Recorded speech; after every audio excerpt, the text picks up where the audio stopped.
You're listening to Tehachapod with Key Budge, Corey Costello, and Greg Garrett. Tehachapod time, Key Budge, Corey Costello today. Corey, how are you? I'm doing very well. You know, the last episode that you and I got together and recorded was CCI. Yep. California Correction Institute. Mm-hmm. Did you realize that there is another CCI that is associated with Tehachapi? I did not realize that. Canine Companions Incorporated. There you go. See? And today we're bringing in two guests, Chris Estes, Madison Rails with Canine Companions. Welcome both to the show.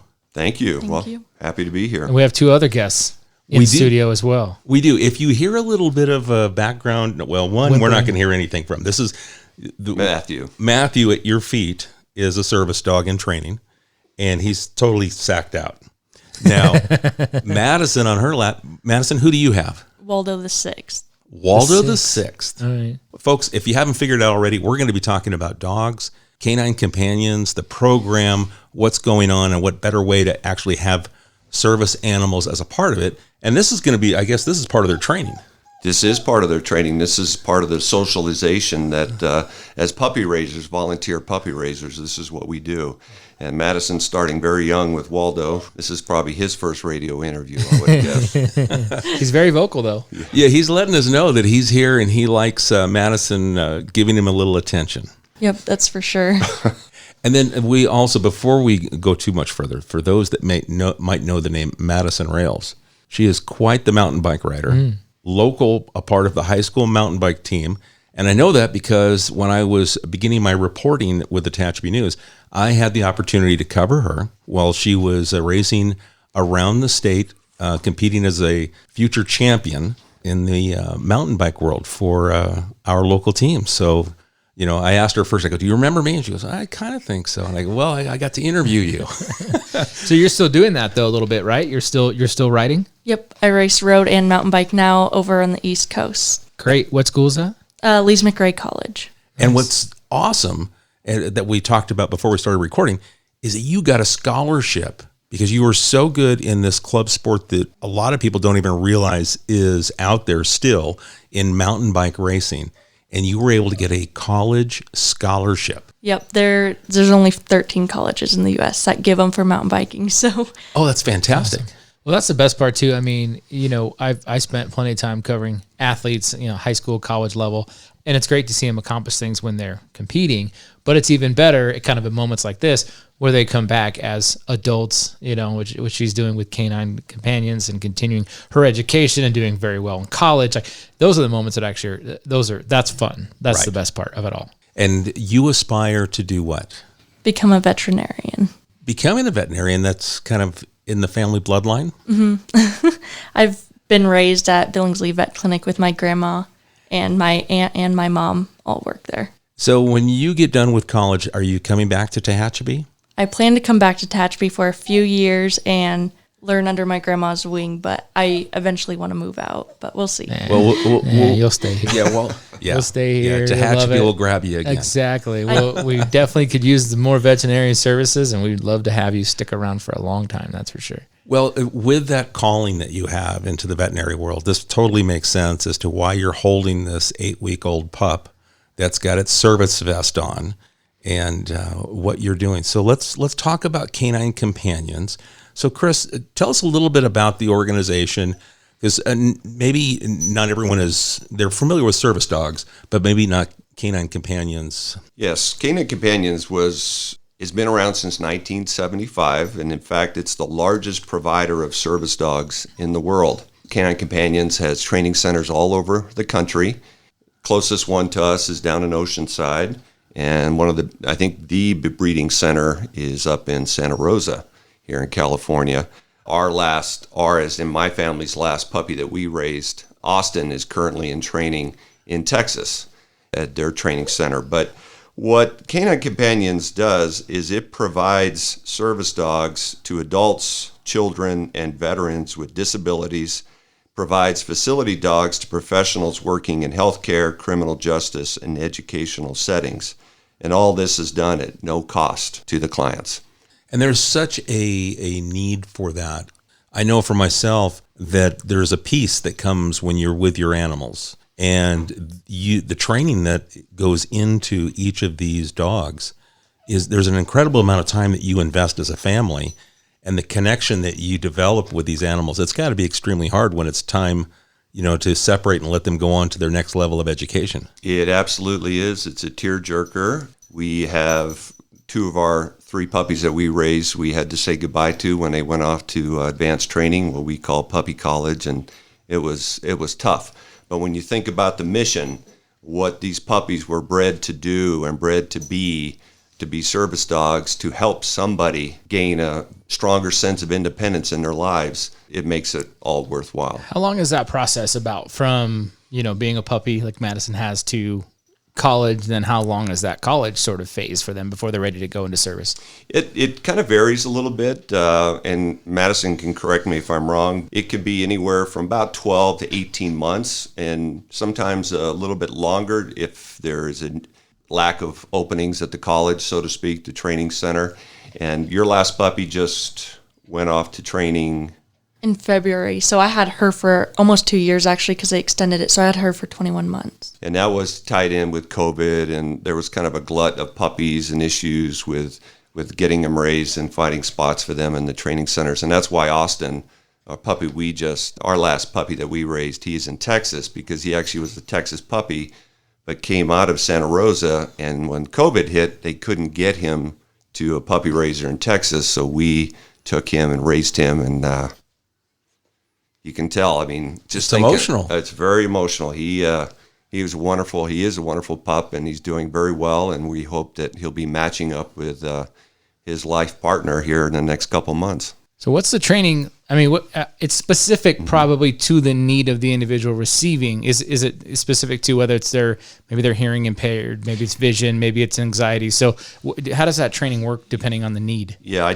Corey, I apologize. I didn't really answer your complete question. But no, it's okay. The puppies are raised by volunteer puppy raisers, and our primary job is to teach them some basic commands and to give them some exposure to the big world, like what Madison is doing with Waldo right here. We did crazy things like take one of our puppies to a cross-country meet where there were thousands of people watching people racing around a track or racing around a course, but it's all about the exposure so the dogs see and hear and feel and so that there's nothing that will intimidate them. I think Madison even mentioned that last night with the Thunder that Waldo didn't affect him at all. The breeding that Canine Companions puts into these dogs is incredible. You have 2 breeds that we work with, Labrador Retriever and Golden Retriever, and frequently the mix of the 2 is some of the best quality service dogs that come out. So we will raise them and then give them a loving home, teach them basic commands. Big one that you work on is hurry. And hurry is the word that we use to have them go to the bathroom on command. And if you think about that for a moment, it makes total sense. If they are partnered with someone in a wheelchair who has other disabilities that limits their ability to get around, you can't take that dog for an extended walk. You need to be able to get the dog out, and with that command, hurry. And he's probably already started to hear that command. Am I right? Yep. Yep. So should we watch him right now? Make sure he doesn't go ahead. I better not say it again. And this one underneath the table, he's actually on a command right now. He's under, okay, which is a command, and he's down. So he is here. And my wife, who's gone on business, had conferences where she's meeting with people and had a dog underneath the table and no one even knew. Wow. Because that's part of what, if you think about it again, if they're partnered up with somebody and someone goes to work, you can't have the dog running around carrying on. The dog needs to understand that it's down and it's under, and that's where they'll be until it's time to move on. Anywhere from 18 months to 2 years, they'll then go to college to one of the training centers where they have professional trainers who then get to know the dogs and train the dogs, and then depending on how the dog is responding, what their strengths or weaknesses may be, will kind of dictate the type of service dog they can become. And there's a number of different ones. There's a full service dog that will be partnered up with somebody with a disability. There's hearing dogs, which are really incredible. They work with people who have hearing disabilities.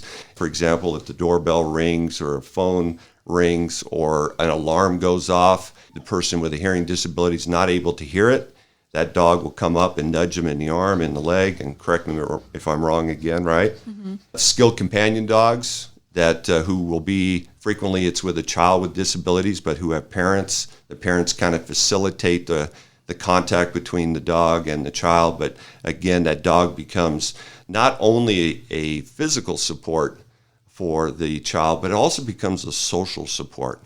Talking about opening up the world. Have you ever seen somebody who's walking down the street with a cute dog?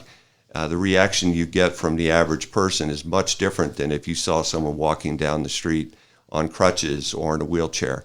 The dogs really open up socially for the children and get a lot more interaction, and it's a wonderful, wonderful opportunity. There's also facility dogs. There, for example, you may have a sheriff's department or district attorney's office that will have a dog as a support dog for witnesses or victims of crimes. Dogs for veterans, that's a big area that Canine Companions has been working on, is provide dogs for vets coming back with service-related disabilities. They also have PTSD dogs who are able to break, if someone is having an episode, could be nightmares, for example, where they're reliving some really horrific memories. That dog is trained to interrupt, will wake that person up or nudge them and interrupt that nightmare, interrupt that episode, and allow that person to break free. So they recognize that their human is having a stressful event, and that's when they go to work. So they alert on that emotion and say, hey, I got to go to work here, and help relieve that stress. Exactly. That's amazing. It is amazing. Now you brought up the hearing dogs. Now Melissa Billingsley is your mom. Okay, so I saw her give a demonstration once with her phone, and I think we was at the Chamber of Commerce lunch, and then I think she said, like, find it, and the dog went and found the phone. And then she also mentioned when she drives ambulance sirens, the dog can alert, that sort of thing, if you can't hear those certain tones. Yeah, the dog can. I know, like, with her, she doesn't have her because she just has them in the back of the car. But a lot of people do have it where the dog can nudge their arm because they can't hear the siren, so it will let them know, to. So as they're driving, the dog will alert, hey, you've got an emergency vehicle coming up on you.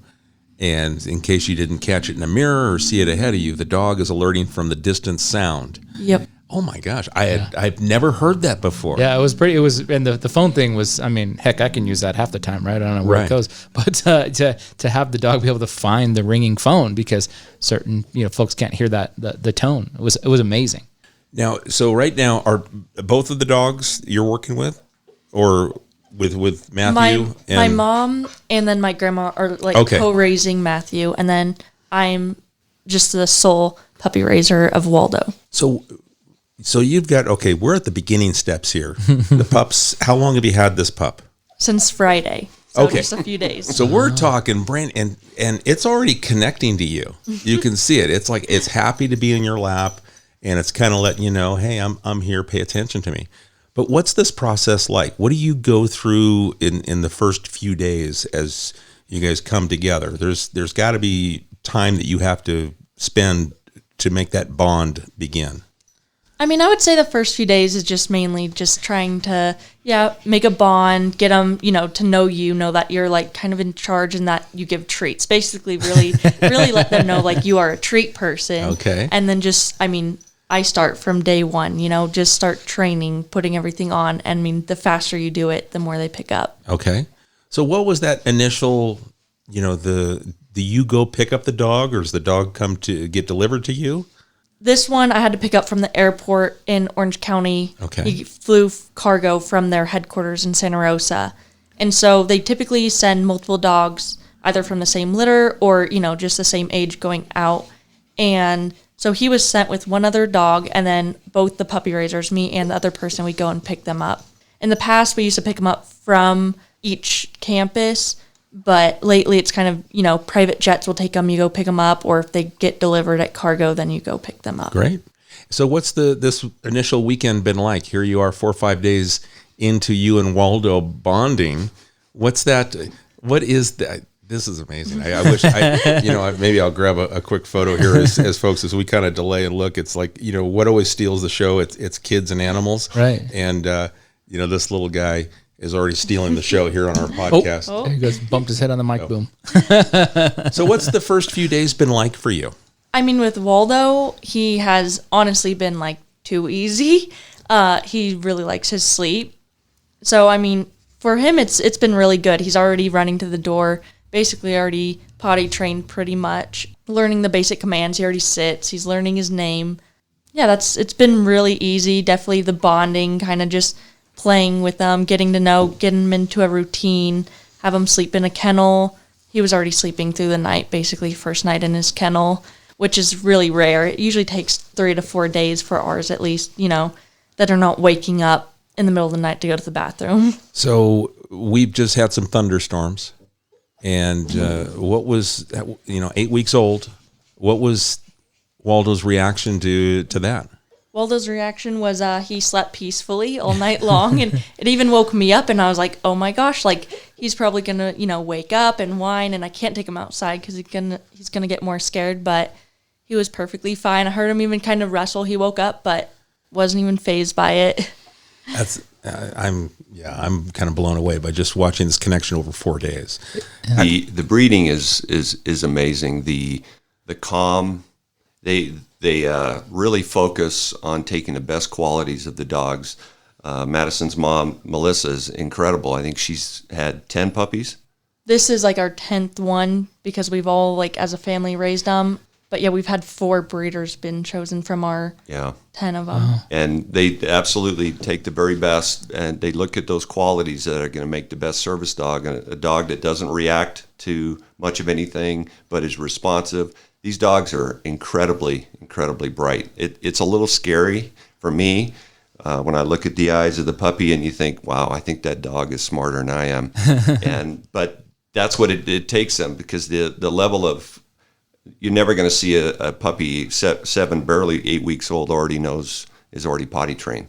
It's her efforts tied in with just the breeding with the dog. Or to sit still in a lap for 10 minutes. Mm-hmm. I mean, here we are, we're 10 minutes into the recording and has not wanted to move, jump, scratch anything. It's just calmly like, hey, I'm cool. Yeah. I think it takes a lot of kudos to you guys, because I can't imagine the self-discipline that it takes for the puppy trainers to go through this too. I mean, I grew up around dogs, and I'd want to play with the dog and just, do that kind of regular dog stuff and not be sort of, nope, I have to do this. I have to be this way. Like, I'm a sucker for, a puppy. I'd let the puppy run the roost. So kudos to you guys for having a little more discipline in the process. Yeah. What's the training like for you? Because I'm sure they just don't say, hey, here's a pup, go ahead and raise them the way you think. There's got to be some training that you go through. To be a volunteer puppy raiser, you have to agree to participate in training every month. It's a minimum of 2 sessions every month. And for example, our group, we get together every month. And even though we don't have a puppy right now, my wife and I go and participate in the training, because we can learn things for the next time. And but you put the puppy through the paces, and you put the puppy raiser through the paces to make sure that the puppy raiser is being consistent and following through with the steps that the way Canine Companions is looking for. Because when you turn that puppy in for training, there's an expectation that the puppy has the basic commands down and is ready to move on to the next stage. The way we look at it, and Madison can correct me, is the puppy's vest on or off? If the vest is on, it's in training mode. And when you take the vest off, that's the time to be able to play. And you allow the puppy to play, that plays with the other dogs, as long as it's not too rough. And they have a good time, and they have that opportunity to be a puppy. But when the vest is on, as you see, Waldo's vest is already on, Matthew's vest is on, they learn very quickly to understand we're working and we're training, and we need to follow through with the commands or whatever it is that we're doing. If we're going in the store, that's one of the big socializations that we do, is taking them to Costco, taking them to Walmart, walking them around, stopping in front of the meat department. And boy, I can tell you, they smell it. But they learn. I mean, they're to be right next to you, and They're to be focused on the puppy raiser, the handler, and that's all part of that training. And cool, calm, and when you stop, the puppy sits or lays down. It's all part of that socialization. So the dog needs to understand that you are the pack leader, right? And then what kind of corrections are made? So as they're learning, you've got to probably there has to be a correction. You've got a reward treat process when they're doing things correctly. What's the correction process? These dogs are very food motivated. And so really it's positive reinforcement is really the focus.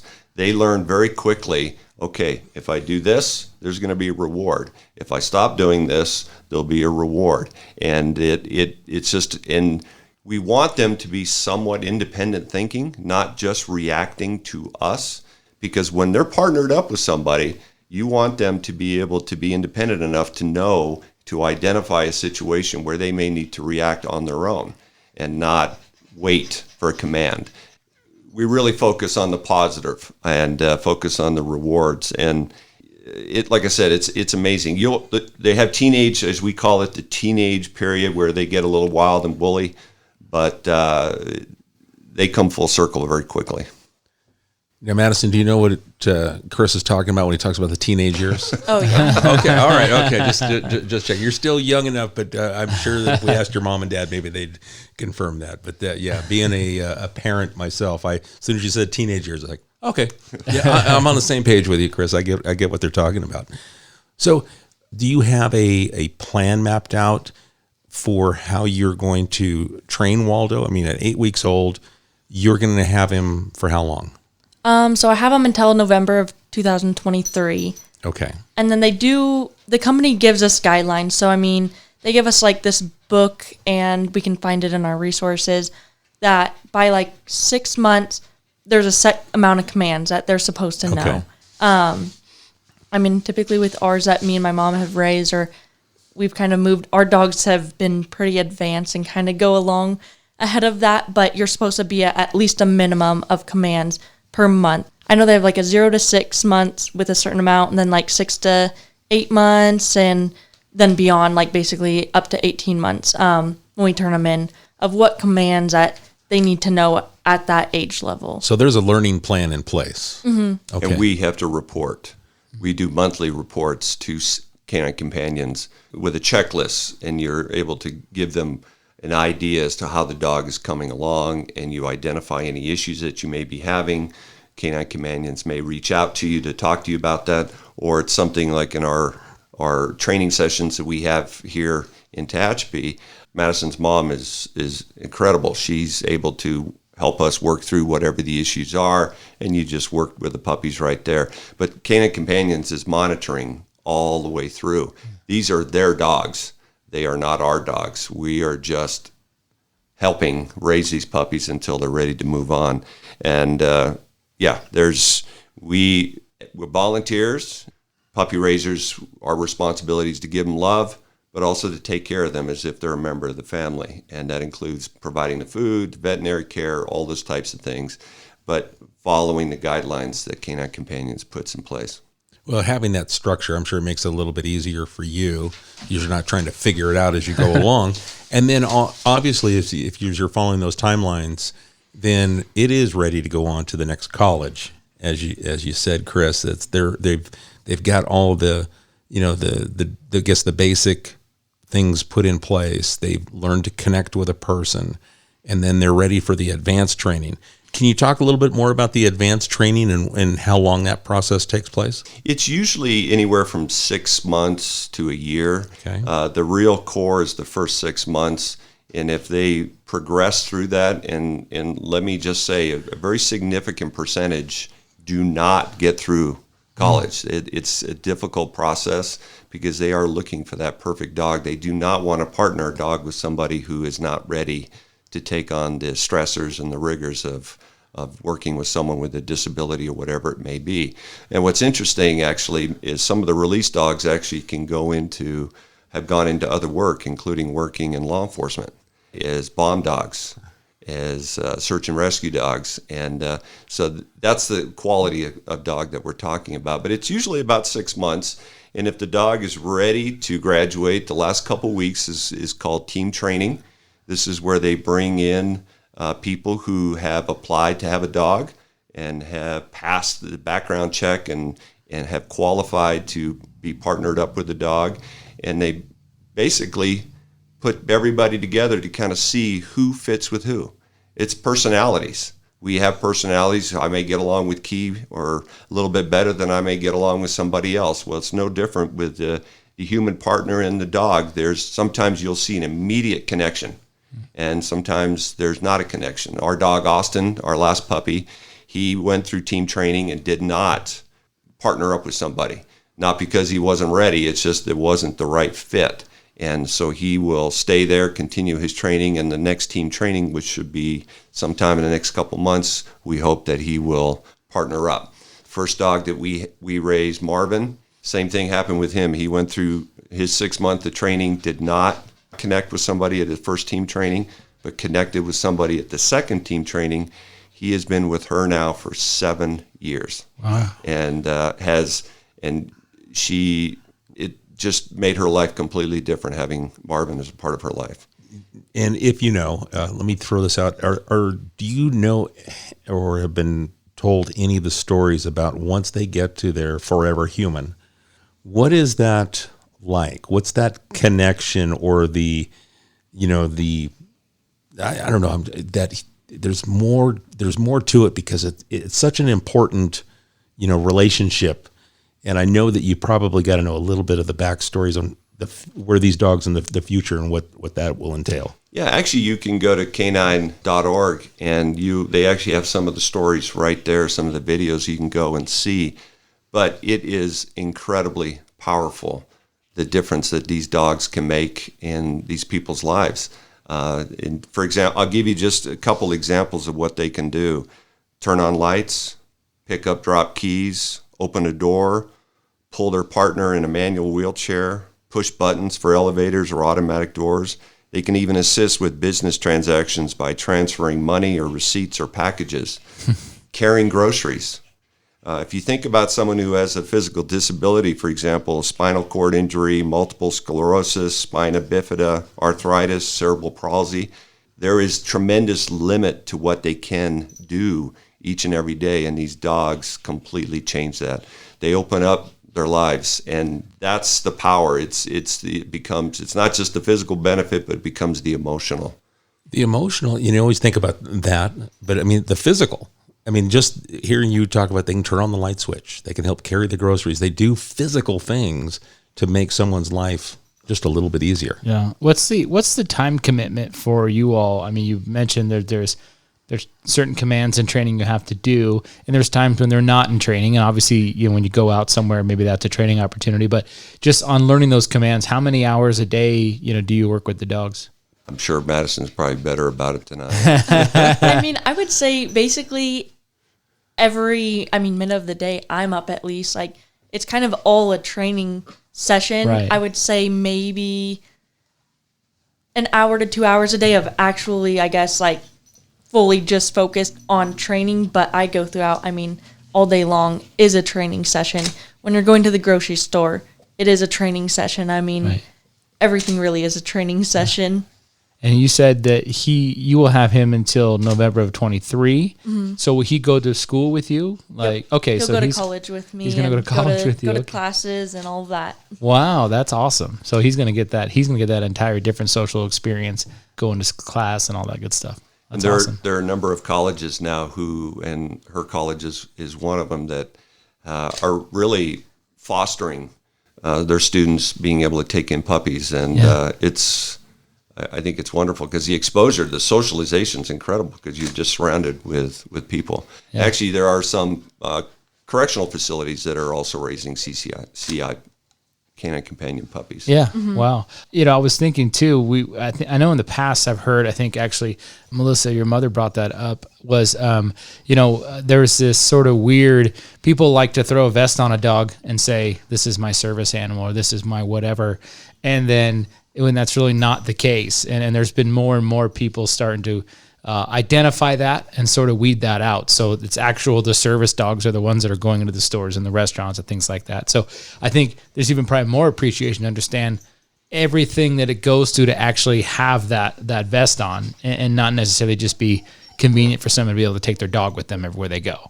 Exactly. Now, with the vest, now as I see it, it says future service dog, and it's got the organization's logo and branding on it. Is that the standard apparel for a service dog when it's out? For Canine Companions, it is, and they actually will have an ID. Canine Companions is aware that there's always this issue about, is this a service dog or is this an emotional support dog, or these two are in training.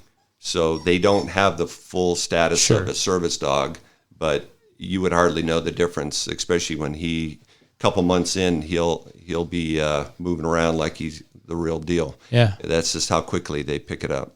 Yeah, and I think you can just tell too, though. You can tell by like you said, the mannerism and behavior of the dog, if it's actually a service dog or if it's just somebody, again, just trying to take their dog everywhere they go. Now, here in the Tehachapi area, how many people are participating as like yourself, as a future dog handler or a trainer? Well, puppy raisers. Puppy raiser. And that's a great question, because that's one of the reasons we're here, is we could always use more puppy raisers. And right now we actually have more puppies than Canine Companions has more puppies than they have puppy raisers. So we're always looking for puppy raisers. And the rough count would be, and it kind of varies depending on what people have going on in their lives, but there's anywhere from, I would say, 5 to 10 different families that have participated in this. And as I said, we've had 3 puppies. Madison and her family have had 10, but there's been others. Jeff Kermode and his family, they've raised puppies. I think they actually have a puppy right now. Mm-hmm. So, but we could always use more. Okay. And use more. What would be the first thing that you would recommend if someone said, "Hey, I would love to do that, but maybe I'm not the right fit for it"? What are some of the criteria, or it was something I need to ask myself before I would want to go down this road, because this is such an important road to take, and you want to make sure you're fully vested in, taking this journey. Yeah, there is a series of requirements, and they're laid out on the website. You can go. There's to be a puppy volunteer, puppy raiser. There's certain requirements, but the bottom line is are you prepared to have a dog? And it's not a family dog, because it's a dog that really needs to be with you. It's a dog that you do not put in the backyard and come back and visit it the next day. This is a dog that will be with you basically 24/7. And when we take our dog, the pup, we do not treat the Canine Companion puppy the same way we do our own family dogs, because it's not a family dog. It's a dog that's being raised to be a service dog. So we keep an eye on it all the time, and there's a lot of focus. The dog goes everywhere with us. When we go visit our kids in college in Arizona, our service dog puppy was with us every single trip, and the family dogs are home. So that's the difference in terms of the commitment. It is 24/7. You get the willingness to participate in the trainings, the willingness to do the daily training on your own, and just the socialization that comes with what the puppy needs. You've got to be willing to put in the time. So you can have a family dog and also be a puppy raiser. Yes. Now, with that, out of curiosity, how does the family dog react? Do they recognize that there's a difference, or did there become these jealousies between animals, or do you have to make sure you pay special attention and give extra attention to that family dog so the dynamic is sound? Yeah, that's a great question. We have 2 Canine Companion release dogs. These were dogs that did not make it all the way through. We're not puppies that we raised, but we got them. One, she was released because she was basically too stubborn, and the other one was released because he was a little too insecure. And those are qualities that really would impede their ability to be a service dog. Every puppy we've had, they just love the puppy. They get along just fine. I don't think they pay a lot of attention. I'm sure they may get a little jealous when the puppy gets to go inside, and they don't necessarily get to go in every single time. But we've never had any issues, and because our 2 are release puppies, they're people would die to get one of them because they're already very well trained, and they're great family dogs. Do you want to add to that, or because you guys have a whole? Yeah, I mean, we don't. When we first started raising, we didn't have. Well, actually, no, we did. We did have one pet dog, and I mean, they were fine. They were older, but I mean, I know now we have a pet, but again, a release dog from another raiser.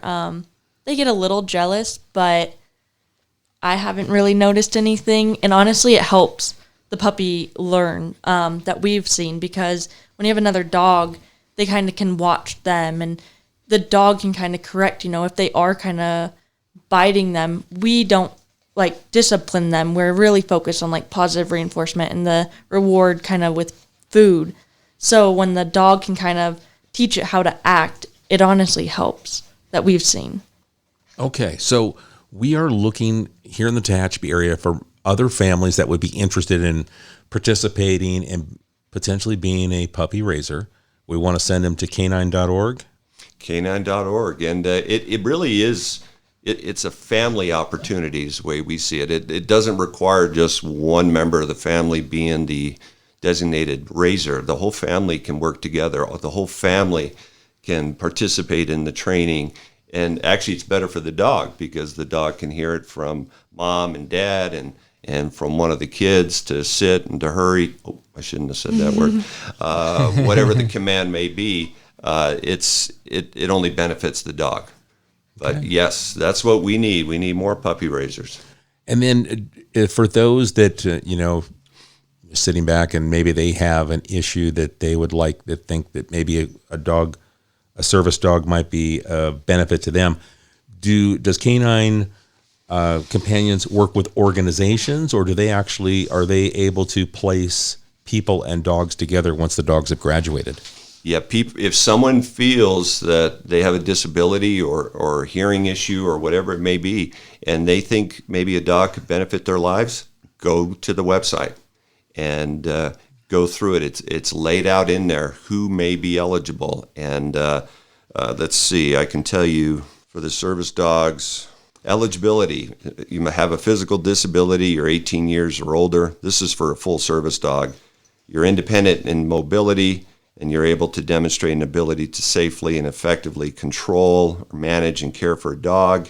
You have adequate vision to observe or intervene or manage a dog, and you're willing to attend the 2-week team training at a Canine Companion Training Center. So those are the bare bones, but anybody, and I would welcome and I would strongly recommend anybody who's interested that a dog may be able to help them, go to the website, and you can go right through it and kind of get a feel. And if you're not sure, reach out to someone at Canine Companions, and they'll talk it through with you. Now, if someone has a question, should we just direct everything through canine.org?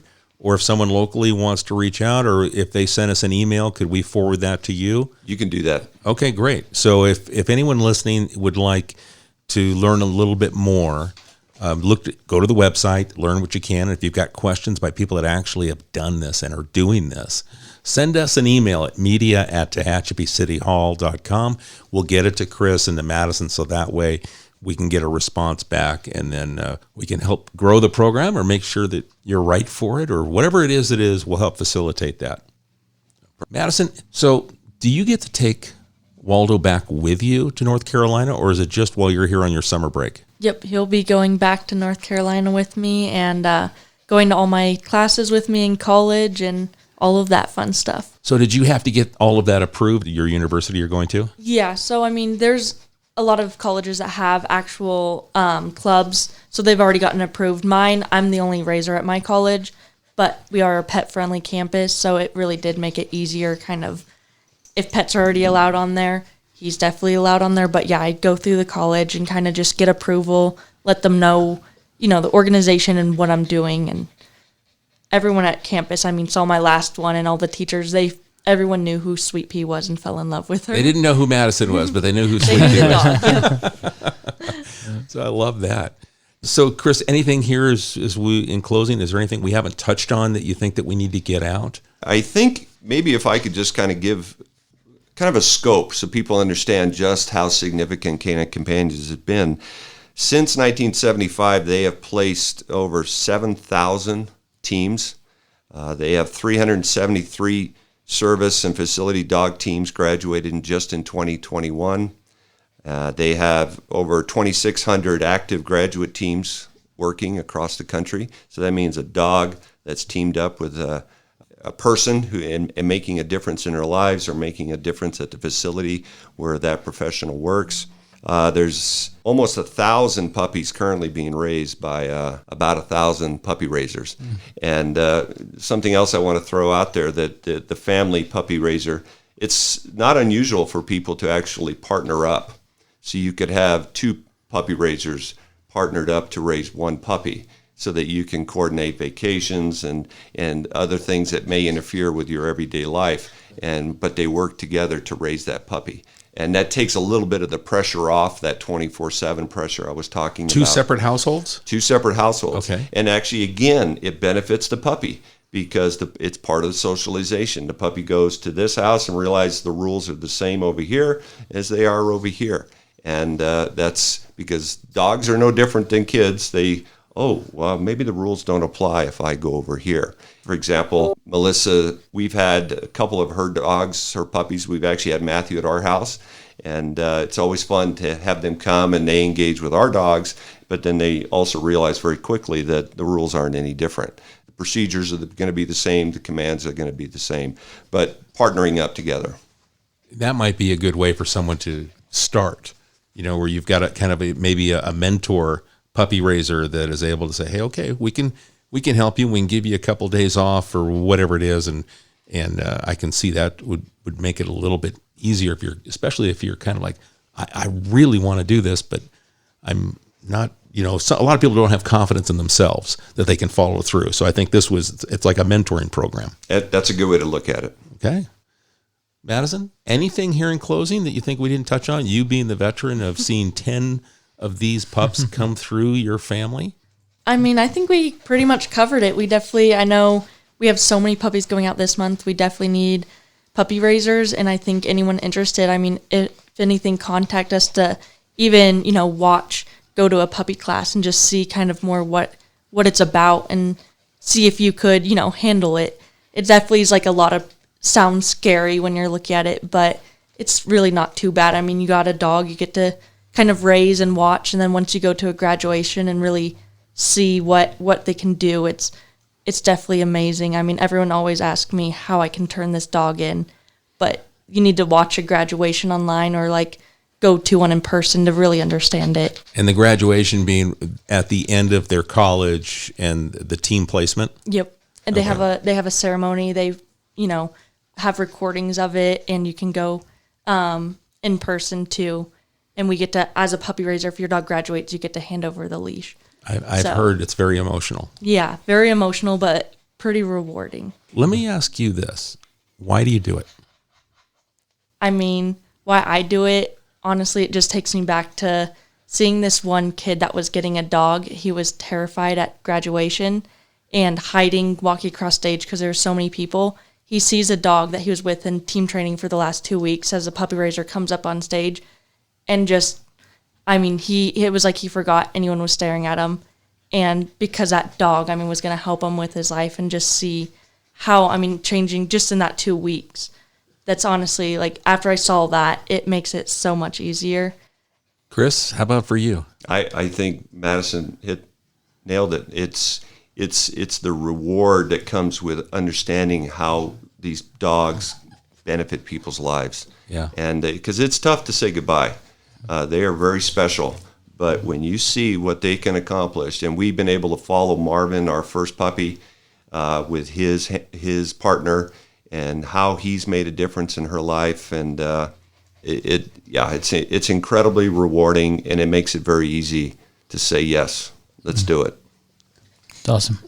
No, I'm just really excited. It's another one of those stories of these things that are happening in Tehachapi that people might not necessarily realize. And so now, if people go around town and they see these yellow vests, these training vests, or even a service animal in general, but really understand there was a lot of work that went in to get to this point, and the trainers are kind of doing a really tough but rewarding job at the same time. So it's a really cool story to know this is going on in the community. Let me ask this, because it just popped in the head as Corey was saying that. As you're out on a training, if someone sees a service dog and then some reactions, people just want to go run right up and pet the animal, what's best to ask the handler? Is it okay if I say hi to your dog, or what do you like, and what is best? If you want to go ahead. I mean, I would say, to start out, even if someone's excited, at least you just ask to pet the dog, and then also no distractions. I mean, I think the biggest part is people just like, oh, look at the cute dog, and calling them, but